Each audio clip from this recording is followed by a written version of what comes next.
बच्चों, आज हम लोग अपनी क्लास में गारो सबक जो लास्ट क्लास में हम लोगों ने पढ़ा था, इसकी एक्सरसाइज के बारे में बात करेंगे। इसकी जो मश्क दी गई हैं उसको कैसे हमें करना है उसके बारे में देखेंगे। तो आइए हम लोग चलते हैं अपने मश्क पे।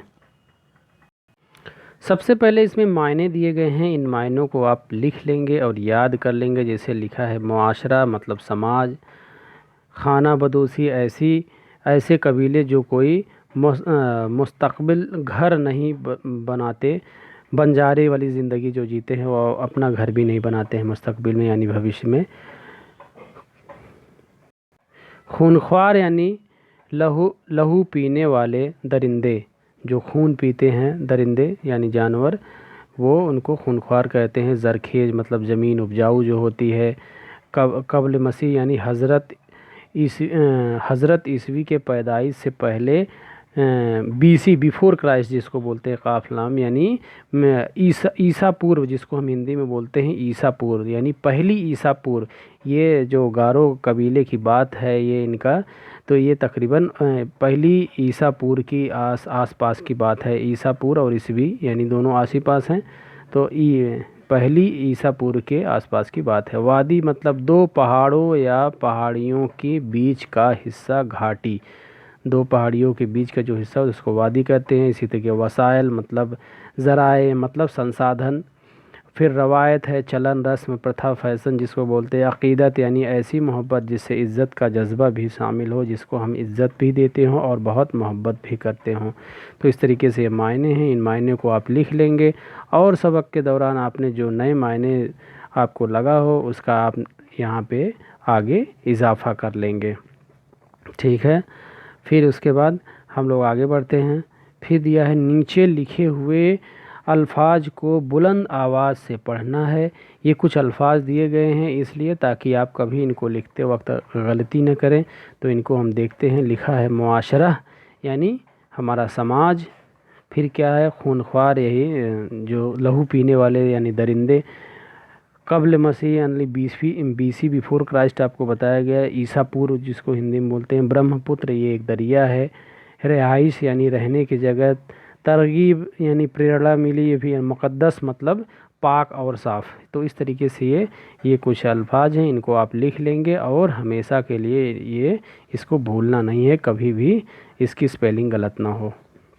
फिर क्या है, गौर कीजिए, ये कुछ बातें गौर करने की हैं। क्या लिखा है, इस सबक में हिंदुस्तान के एक कबीले का बयान है। इस सबक में हिंदुस्तान के एक कबीले का बयान है। कबीला मतलब जब कई परिवार मिलकर एक साथ रहते हैं कहीं, तो उसको हम कबीला बोलते हैं। तो इस सबक में हिंदुस्तान के एक कबीले का बयान है।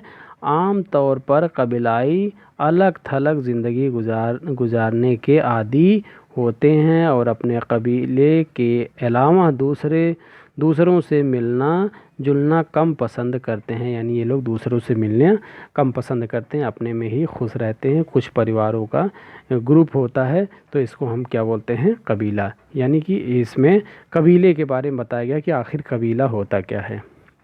फिर आगे हम बढ़ते हैं। इसमें लिखा है सोचें और बताएं।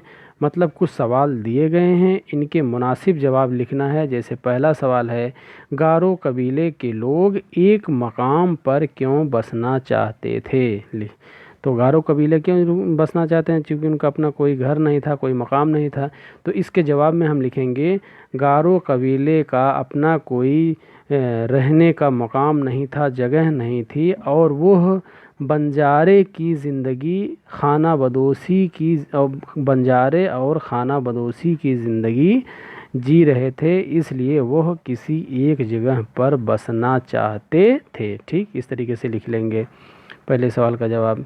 दूसरे सवाल में क्या है, आसाम के राजा ने गारो कबीले को आगे बढ़ने से क्यों रोक दिया। आसाम के राजा ने क्यों रोका था, क्योंकि उनके सरहद के अंदर आ गए थे ये लोग। तो इसको हम कैसे लिखेंगे, आसाम के राजा, जवाब ऐसे लिखेंगे कि आसाम के राजा ने गारो कबीले के लोगों को रोक दिया क्योंकि वह उनके इलाके में आ गए थे, इसलिए उनका रास्ता रोक दिया।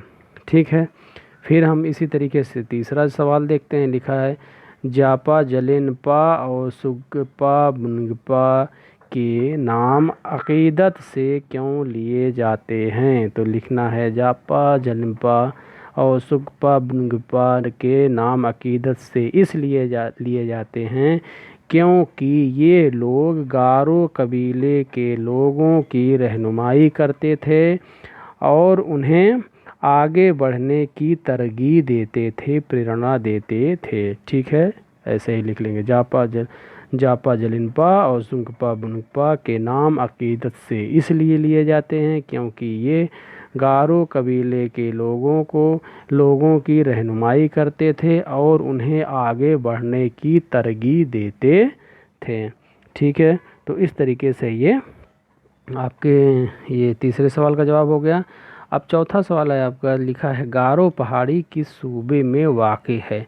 तो गारो पहाड़ी मेघालय सूबे में वाक़ है यानी स्थिति है। ठीक है, इस तरीके से आपके सवाल हो गए, आप सवाल जवाब लिख लेंगे। फिर लिखा है खाली जगहों को मुनासिब अल्फाज से भरना है। ये कुछ खाली जगह दिए गए हैं। अब आप देख पा रहे होंगे इसके सामने कुछ ये अल्फाज दिए भी गए हैं, इन्हीं दोनों में से कोई ना एक इसमें यहाँ पे भरना है। तो इसमें से हम सबसे पहले पढ़ते हैं। लिखा है कबीले के लोग उनकी बड़ी क्या करते थे? नफ़रत करते थे? नहीं, इज़्ज़त करते थे। कबीले के लोग उनकी किसकी? दोनों जो शख्सियत थी उनकी लोग इज़्ज़त करते थे, तो यहाँ इज़्ज़त भर जाएगा। फिर क्या है, जलम्पा और बुनगपा ने अपने साथियों को हमेशा आगे बढ़ने की तरगीब दी। देखिए, ये किसी सवाल का एक जवाब भी है सीधे, तो इसका भी मदद ले लेंगे और यहाँ हम आगे लिखेंगे। फिर क्या, गारो तहज़ीब हिंदुस्तान की शान है। क्या है? शान है। फिर क्या है, गारो कबीला उसे मुक़द्दस क्या मानता? जगह मानता, ज़मीन मानता है। तो इस तरीके से इसमें हम ज़मीन भर लेंगे। तो इस तरीके से आप ये पूरे यहाँ पे भर लेंगे। अब हम आगे बढ़ते हैं।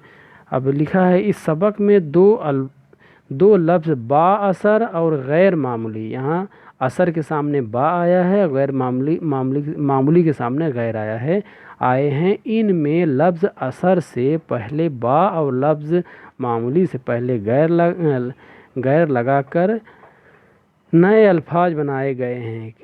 ठीक है, किसी लफ्ज़ के शुरू में अगर कोई इजाफ़ा किया जाए तो उसे सिबाका कहते हैं। यहाँ पे हमें एक डिफिनीसन मिल रही है, ये लिखा है सिबाका। ठीक है, तो ये लिखेंगे सिबाका हेडिंग, और उसके बाद हम हेडिंग लिखने के बाद इसकी डिफिनेशन लिखेंगे। क्या लिखेंगे? किसी लफ्ज़ के शुरू में अगर कोई इजाफ़ा किया जाए तो उसे सिबाका कहते हैं। ठीक है, सिबाका, तो इसकी डिफिनेशन लिख लेंगे। और आप इसी तरह के 5 अल्फाज लिखना है। 5 अल्फाज जैसे लिखा था यहाँ, बाअसर और गैर मामूली, हाँ, बदतमीज़, हाँ, इस तरीके से आप अपने से कुछ बेज़ुबान, बेहया, इस तरीके से कुछ भी आप इजाफ़ा करके ऐसे बना लेंगे। ठीक है, फिर लिखा है नीचे दिए गए लफ्ज़ों को जुमले में इस्तेमाल करना है। ये कुछ लफ्ज़ दिए गए हैं, इन लफ्ज़ों को जुमलों में यानी वाक्य प्रयोग करना है। ठीक है, लिखा क्या? अमन पसंद। अमन पसंद मतलब खुशदिल यानी शांत प्रिय। अमन पसंद मतलब शांति प्रिय। तो इसको आप वाक्य में प्रयोग कर लेंगे, लफ्ज़ों में प्रयोग कर लेंगे। हमें अमन पसंद के लिए बाग बगीचे में जाना पड़ता है, या कुछ भी आप लिख ले सकते हैं। खुशगवार है, खूबसूरत है, गैर मामूली है, रहनुमाई मतलब अगुवाई करना। सारे मायने आपको पता ही है, आपको हम बता चुके हैं। इनको आप अपने लफ्ज़ों में इस्तेमाल कर लेंगे। आखिरी में है अमली काम यानी प्रोजेक्ट वर्क है। अपने सूबे या किसी और सूबे की किसी कबीलाई ज़ात के बारे में मालूमात हासिल कीजिए और अपने लफ्ज़ों में बयान कीजिए। यानी कि आप अपने लाइब्रेरी से और भी या किसी भी कहीं भी किताब के ज़रिए आप किसी और भी जो कबीलाई ज़ात हैं उनके बारे में मुतालिया करिए और उसके बारे में आप अपने से एक नोट तैयार करिए कि इनका तारीख़ क्या रहा है, ये कैसे यहाँ पहुँचे।